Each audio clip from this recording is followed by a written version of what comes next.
Hi hello everyone, ನಮಸ್ತೆ. Welcome back to my Vidyaraj edu point YouTube channel. ಸ್ನೇಹಿತರೆ, ಇವತ್ತಿನ class ನಿಮ್ಮೆಲ್ಲರಿಗೂ ಗೊತ್ತಿರೋ ಹಾಗೆ top 10 GK question and answers class ಆಗಿರುತ್ತೆ. ಇದುವರೆಗೂ ನಾವು 30 ಪ್ರಶ್ನೆಗಳನ್ನ ನೋಡ್ಕೊಂಡಿದ್ದೀವಿ. 30 ಅಂತಂದರೆ 530 ಪ್ರಶ್ನೆಗಳನ್ನು ನೋಡ್ಕೊಂಡಿದ್ದೀವಿ. ಹಾಗೆ ಹೇಳಿದರೆ ಕ್ಲಿಯರ್ ಆಗ್ತಾ ಬರುತ್ತೆ. ಹಾಗಿದ್ರೆ ಇವತ್ತಿನ ಕ್ಲಾಸಲ್ಲಿ ಸಹ ನಾವು ಮತ್ತೆ 10 ಪ್ರಶ್ನೋತ್ತರಗಳನ್ನ ನೋಡ್ತಾ ಇದ್ದೀವಿ. ಪ್ರತಿನಿತ್ಯ 10 ಪ್ರಶ್ನೆಗಳನ್ನು ನೋಡ್ತಾ ಇದ್ದೀವಿ. ಹಾಗಿದ್ರೆ ಇವತ್ತಿನ ಈ ಕ್ಲಾಸ್ನ ಮೊದಲ ಪ್ರಶ್ನೆ ಏನು ಅಂತ ನೋಡೋಕ್ಕಿಂತ ಮುಂಚೆ ಯಾರೆಲ್ಲ ನಮ್ಮ ಕ್ಲಾಸನ್ನು ನೋಡ್ತಾ ಇದ್ರು, ಸೊ ಈ ಒಂದು ಕ್ಲಾಸ್ ಅಥವಾ ವಿಡಿಯೋ ನಿಮಗೆ ಇಷ್ಟ ಆಗಿದ್ರೆ ಪ್ಲೀಸ್ ಲೈಕ್ ಮಾಡಿ ಸ್ನೇಹಿತರೆ. ಹೊಸಬ್ರು ಯಾರಾದರೂ ಇದೇ ಮೊದಲು ಬಾರಿಗೆ ನಮ್ಮ ಕ್ಲಾಸನ್ನು ನೋಡ್ತಾ ಇದ್ದರೆ ಸಬ್ಸ್ಕ್ರೈಬ್ ಮಾಡಿಕೊಂಡು ಬೆಲ್ ಐಕನ್ ಕ್ಲಿಕ್ ಮಾಡಿ ಆಲ್ ಅನ್ನೋ ಆಪ್ಷನನ್ನು ಸೆಲೆಕ್ಟ್ ಮಾಡ್ಕೊಳ್ಳಿ ಸ್ನೇಹಿತರೆ. ಓಕೆನಾ? ಹೀಗಿದ್ದಾಗ ನಿಮಗೆ ಲೈವ್ ಕ್ಲಾಸ್ ಆಗಿರ್ಬೋದು, ರೆಕಾರ್ಡೆಡ್ ಕ್ಲಾಸ್ ಆಗಿರ್ಬೋದು, ಅವುಗಳ ನೋಟಿಫಿಕೇಷನ್ ಬರುತ್ತೆ.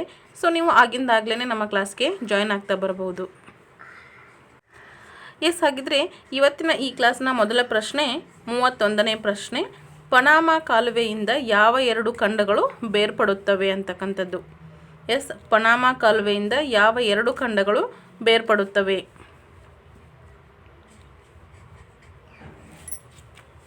ಹಾಗಿದ್ರೆ ಈ ಪ್ರಶ್ನೆಗೆ ಉತ್ತರ ನೋಡೋಣ ಸ್ನೇಹಿತರೆ.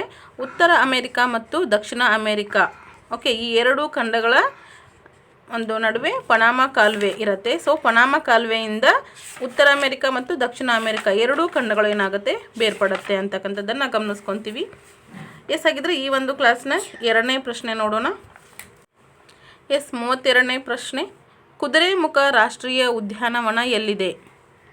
ಕುದುರೆಮುಖ ರಾಷ್ಟ್ರೀಯ ಉದ್ಯಾನವನ ಎಲ್ಲಿದೆ? ಸ್ನೇಹಿತರೆ, ನಿಮಗೆ GK ಕ್ಲಾಸಿಂದಾಗಿರ್ಬೋದು, ಕಂಪ್ಯೂಟರ್, ಸೋಷಿಯಲ್ ಸೈನ್ಸ್, ಇನ್ನಿತರೆ ಹಲವಾರು ವಿಷಯಗಳ ಬಗ್ಗೆ PDF ನೋಟ್ಸ್ ಏನಾದರೂ ಬೇಕು ಅನ್ನೋರಾಗಿದ್ದರೆ ಖಂಡಿತ ನಮ್ಮ ವಿದ್ಯಾರಾಜ್ ಎಜು ಪಾಯಿಂಟ್ ಒಂದು ಟೆಲಿಗ್ರಾಮ್ ಚಾನಲ್ ಇದೆ. ಸೊ ನೀವು ಅಲ್ಲಿ ಜಾಯ್ನ್ ಆಗ್ಬೋದು, ಎಲ್ಲ ಮಾಹಿತಿಯನ್ನು ಪಡ್ಕೊಳ್ಬಹುದು. ಈ ಒಂದು ವಿಡಿಯೋದ ಡಿಸ್ಕ್ರಿಪ್ಷನ್ ಬಾಕ್ಸಲ್ಲಿ ನಿಮಗೆ ಟೆಲಿಗ್ರಾಮ್ ಚಾನಲ್ ಲಿಂಕ್ ಸಿಗುತ್ತೆ. ಸೊ ನೀವು ಈಸಿಯಾಗಿ ಜಾಯ್ನ್ ಆಗ್ಬೋದು. ಹಾಗಿದ್ರೆ ಕುದುರೆಮುಖ ರಾಷ್ಟ್ರೀಯ ಉದ್ಯಾನವನ ಎಲ್ಲಿದೆ ಅಂತಕ್ಕಂಥದ್ದು ಪ್ರಶ್ನೆ. ಈ ಪ್ರಶ್ನೆಗೆ ಉತ್ತರ ಬಂದು ಚಿಕ್ಕಮಗಳೂರು. ಯಾವುದು? ಚಿಕ್ಕಮಗಳೂರು. ಕುದುರೆಮುಖ ರಾಷ್ಟ್ರೀಯ ಉದ್ಯಾನವನ ಚಿಕ್ಕಮಗಳೂರಲ್ಲಿ ಕಂಡುಬರುತ್ತೆ ಅಂತಕ್ಕಂಥದ್ದನ್ನು ಗಮನಿಸ್ಕೊತೀವಿ. ಅದೇ ರೀತಿ ಮುಂದಿನ ಪ್ರಶ್ನೆ ನೋಡೋಣ ಸ್ನೇಹಿತರೆ. 33ನೇ ಪ್ರಶ್ನೆ. ಪ್ರಾಜೆಕ್ಟ್ ಎಲಿಫೆಂಟ್ ಯಾವ ವರ್ಷದಲ್ಲಿ ಜಾರಿಗೆ ಬಂದಿತು? ಪ್ರಾಜೆಕ್ಟ್ ಎಲಿಫೆಂಟ್ ಯಾವ ವರ್ಷದಲ್ಲಿ ಜಾರಿಗೆ ಬಂದಿತು ಅಂತಕ್ಕಂಥದ್ದು. ಹಾಗಿದ್ರೆ ಪ್ರಾಜೆಕ್ಟ್ ಎಲಿಫೆಂಟಾ ಇದು 1991 ಮತ್ತು 92ರಲ್ಲಿ ಜಾರಿಗೆ ಬಂದಂಥದ್ದಾಗಿರುತ್ತೆ ಸ್ನೇಹಿತರೆ. ಆ್ಯಂಡ್ ನೆಕ್ಸ್ಟ್ ಮುಂದಿನ ಪ್ರಶ್ನೆ 34ನೇ ಪ್ರಶ್ನೆ. ರೇಗೂರು ಮಣ್ಣು ರೇಗೂರು ಮಣ್ಣು ಯಾವ ಬೆಳೆಗೆ ಸೂಕ್ತವಾಗಿದೆ ಅಂತಕ್ಕಂಥದ್ದು. ರೇಗೂರು ಮಣ್ಣು ಯಾವ ಬೆಳೆಗೆ ಸೂಕ್ತವಾಗಿದೆ? ಸ್ನೇಹಿತರೆ, ಉತ್ತರ ನೋಡೋಣ. ಯಾವ ಬೆಳೆಗೆ ಅಂದರೆ ಇದು ಹತ್ತಿ ಬೆಳೆಗೆ ಸೂಕ್ತವಾಗಿರುತ್ತೆ. ಪ್ರತಿಯೊಂದು ಪ್ರಶ್ನೆ ಕೇಳಿದ ನಂತರ ಕೆಲವೊಂದಷ್ಟು ಸೆಕೆಂಡ್ಗಳ ಕಾಲ ನಿಮಗೆ ಟೈಮ್ ಇರುತ್ತೆ. ಸೊ ನೀವು ಆಸಕ್ತಿ ಇದ್ದವರು ಕಾಮೆಂಟ್ ಸೆಕ್ಷನಲ್ಲಿ ಆನ್ಸರ್ ಮಾಡಬಹುದು. ಹಾಗಿದ್ರೆ ಮುಂದಿನ ಪ್ರಶ್ನೆ ನೋಡೋಣ. 35ನೇ ಪ್ರಶ್ನೆ. ಆರ್ಥಿಕ ತುರ್ತು ಪರಿಸ್ಥಿತಿ ಘೋಷಣೆಗೆ ಅವಕಾಶ ನೀಡುವಂತಹ ಕಲಮು ಯಾವುದು? ಆರ್ಥಿಕ ತುರ್ತು ಪರಿಸ್ಥಿತಿಗೆ ಘೋಷಣೆಗೆ ಅವಕಾಶ ನೀಡುವಂತಹ ಕಲಮು ಯಾವುದು? ಸ್ನೇಹಿತರೆ, ಯಾವುದಾಗಿರುತ್ತೆ ಅಂತಂದರೆ ಉತ್ತರ ಬಂದು 360ನೇ ವಿಧಿಯಾಗಿರುತ್ತೆ. ಸೊ ನೀವೆಲ್ಲ ಈ ತುರ್ತು ಪರಿಸ್ಥಿತಿಗಳು ಯಾವ್ಯಾವೆಲ್ಲ ವಿಧಿಗಳಿರುತ್ತೋ ಅವುಗಳು ಸೋಷಿಯಲ್ ಸೈನ್ಸಲ್ಲಿ ಓದ್ತೀರಿ. ಅವುಗಳ ಬಗ್ಗೆ ಖಂಡಿತ ನೀವು ತಿಳ್ಕೊಳ್ಳೇಬೇಕು, ಯಾಕಂದರೆ ಸುಮಾರು ಬಾರಿ ಪ್ರಶ್ನೆಗಳು ಆದಂಥದ್ದು. ಸೊ ಅವುಗಳನ್ನು ನೀವು ತಿಳ್ಕೊಳ್ಳಿ. ಓಕೆನಾ? ಹಾಗಿದ್ರೆ ಮುಂದಿನ ಪ್ರಶ್ನೆ ನೋಡೋಣ. 36 ಆಗಬೇಕಿತ್ತು, ಬಟ್ 37 ಆಗಿದೆ. ಇರಲಿ. ಸ್ನೇಹಿತರೆ, 36ನೇ ಪ್ರಶ್ನೆ ನೋಡಿ. ಅಂಚೆ ವಲಯಗಳು ಎಷ್ಟಿವೆ ಅಂತಕ್ಕಂಥದ್ದು. ಅಂಚೆ ವಲಯಗಳು ಎಷ್ಟಿವೆ ಅಂತ. ಎಷ್ಟಿವೆ ಹಾಗಿದ್ರೆ? ಅಂಚೆ ವಲಯಗಳು 8 ಇರುತ್ತೆ. ಓಕೆ, ಅಂಚೆ ವಲಯಗಳು 8. ಸೊ ನೆಕ್ಸ್ಟ್ ಈಗ ಮುಂದಿನ ಪ್ರಶ್ನೆ 37ನೇ ಪ್ರಶ್ನೆ. ಮಕ್ಕಳ ಮೇಲಿನ ಲೈಂಗಿಕ ದೌರ್ಜನ್ಯ ತಪ್ಪಿಸುವ ನಿಯಮ ಯಾವುದು? ಮಕ್ಕಳ ಮೇಲಿನ ಲೈಂಗಿಕ ದೌರ್ಜನ್ಯ ತಪ್ಪಿಸುವಂತಹ ನಿಯಮ ಯಾವುದು? ಹಾಗಿದ್ರೆ ಉತ್ತರ ನೋಡೋಣ ಸ್ನೇಹಿತರೆ. ಪೋಕ್ಸೋ ಕಾಯ್ದೆ. ಐ ಹೋಪ್ ಗೊತ್ತಿರ್ಬೋದು ಅಂತ ಅನ್ಕೊತೀನಿ. ಮಕ್ಕಳ ಮೇಲಿನ ಲೈಂಗಿಕ ದೌರ್ಜನ್ಯವನ್ನು ತಪ್ಪಿಸುವಂತಹ ಸಲುವಾಗಿ ಪೋಕ್ಸೋ ಕಾಯ್ದೆ ಎಂಬ ನಿಯಮವನ್ನು ಜಾರಿಗೆ ತರಲಾಗಿರುತ್ತೆ. ಸೊ ಇದು ವೆರಿ ಇಂಪಾರ್ಟೆಂಟ್, ಗಮನದಲ್ಲಿ ಇಟ್ಕೊಳ್ಳಿ. ಸೊ ಅದೇ ರೀತಿ ಬಂದರೆ ಮುಂದಿನ ಪ್ರಶ್ನೆ 38ನೇ ಪ್ರಶ್ನೆ ಸ್ನೇಹಿತರೆ. ಸಿಖ್ಖರ ಪವಿತ್ರ ಸ್ಥಳ ಯಾವುದು? ಸಿಖ್ಖರ ಪವಿತ್ರ ಸ್ಥಳ ಯಾವುದು ಅಂತಕ್ಕಂಥದ್ದು ಪ್ರಶ್ನೆ.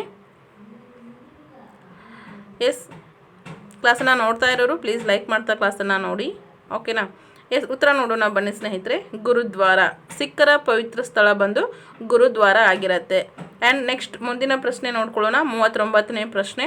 ಮೊಹೆಂಜೊದಾರೋ ನಗರವನ್ನು ಸಂಶೋಧಿಸಿದವರು ಯಾರು? ಮೊಹೆಂಜೊದಾರೋ ನಗರವನ್ನು ಸಂಶೋಧಿಸಿದವರು ಯಾರಾಗಿರ್ತಾರೆ? ಎಸ್, ಹಾಗಿದ್ರೆ ಈ ಪ್ರಶ್ನೆಗೆ ಸರಿ ಉತ್ತರ ಯಾವುದು ಅಂತ ನೋಡೋಣ. Okay, R.D. ಬ್ಯಾನರ್ಜಿ ಅವರು. ಯಾರು? ಮೊಹೆಂಜೊದಾರೋ ನಗರವನ್ನು R.D. ಬ್ಯಾನರ್ಜಿ ಅವರು 1922ರಲ್ಲಿ ಸಂಶೋಧನೆ ಮಾಡಿರ್ತಾರೆ. ಎಸ್, ಇದನ್ನು ಗಮನಿಸ್ಕೊಳ್ಳಿ. ಆ್ಯಂಡ್ ಈ ಒಂದು ಕ್ಲಾಸ್ನ ಕೊನೆಯ ಪ್ರಶ್ನೆ 10ನೇ ಪ್ರಶ್ನೆ ಅಥವಾ ಕಂಟಿನ್ಯೂಸ್ ಸೀರೀಸ್ ನಂಬರ್ ಹೇಳೋದಾದರೆ 40ನೇ ಪ್ರಶ್ನೆ ಸ್ನೇಹಿತರೆ. ಯಾವ ನಾಗರಿಕತೆಯನ್ನು ನಾಗರಿಕತೆಗಳ ತೊಟ್ಟಿಲು ಅಥವಾ ಸಮಾಧಿ ಎಂದು ಕರೀತಾರೆ? ಎಸ್, ಮೋಸ್ಟ್ ಇಂಪಾರ್ಟೆಂಟ್ ಕ್ವಶನ್ ಆಗಿರುತ್ತೆ. ಸುಮಾರು ಬಾರಿ ಇದು ಕ್ವಶನಲ್ಲಿ ಇಟ್ ಮೀನ್ಸ್ ಕ್ವಶನ್ ಪೇಪರಲ್ಲಿ ಇರ್ತಕ್ಕಂಥದ್ದು. ಸೊ ಕೇಳಿದ್ದಾರೆ ಪದೇ ಪದೇ. ಎಸ್, ಯಾವ ನಾಗರಿಕತೆಗಳ ಹಾಗಿದ್ರೆ ಯಾವ ನಾಗರಿಕತೆಗಳ ತೊಟ್ಟಿಲು ಎಂದು ಅಥವಾ ಸಮಾಧಿ ಎಂದು ಕರೀತಾರೆ ಅಂತಕ್ಕಂಥದ್ದು. ಎಸ್, ಉತ್ತರ ನೋಡೋಣ. ಮೆಸೊಪೊಟಮಿಯಾ ನಾಗರಿಕತೆಯನ್ನು ನಾವು ನಾಗರಿಕತೆಗಳ ತೊಟ್ಟಿಲು ಮತ್ತು ಸಮಾಧಿ ಅಂತ ಕರಿತೀವಿ. ಸೊ ಇದು ಎಲ್ಲ ಪ್ರಶ್ನೆಗಳು ಸಹ ವೆರಿ ವೆರಿ ಇಂಪಾರ್ಟೆಂಟ್ ಇರುತ್ತೆ. ಸೊ ಎಲ್ಲವನ್ನು ನೀವು ಗಮನದಲ್ಲಿಟ್ಕೊಂಡು ಅಭ್ಯಾಸ ಮಾಡ್ತಾ ಬನ್ನಿ ಸ್ನೇಹಿತರೆ. ಇದುವರೆಗೂ ನಾವು 540 ಪ್ರಶ್ನೆಗಳ ಸಂಗ್ರಹವನ್ನು ಇಟ್ಕೊಂಡಿದ್ದೀವಿ ಅಂತ ಹೇಳ್ತೀನಿ. ಸೊ ಐ ಹೋಪ್ ಈ ಕ್ಲಾಸ್ ನಿಮಗೆ ಇಷ್ಟ ಆಗಿದೆ ಅಂತ ಅನ್ಕೊತೀನಿ. ಇಷ್ಟ ಆಗಿದ್ರೆ ಲೈಕ್ ಮಾಡಿ, ಶೇರ್ ಮಾಡಿ, ಸಬ್ಸ್ಕ್ರೈಬ್ ಮಾಡ್ಕೊಳ್ಳಿ. ಇದೇ ರೀತಿ ಸಪೋರ್ಟ್ ಮಾಡ್ತಾಯಿರಿ. Thank you so much for everyone. ಇದೇ ರೀತಿ ಹೊಸ ಕಂಟೆಂಟ್ ಮತ್ತು ಮಾಹಿತಿಯೊಂದಿಗೆ ನೆಕ್ಸ್ಟ್ ಕ್ಲಾಸಲ್ಲಿ ಮತ್ತೆ ಸಿಗ್ತೀನಿ. Thank you so much.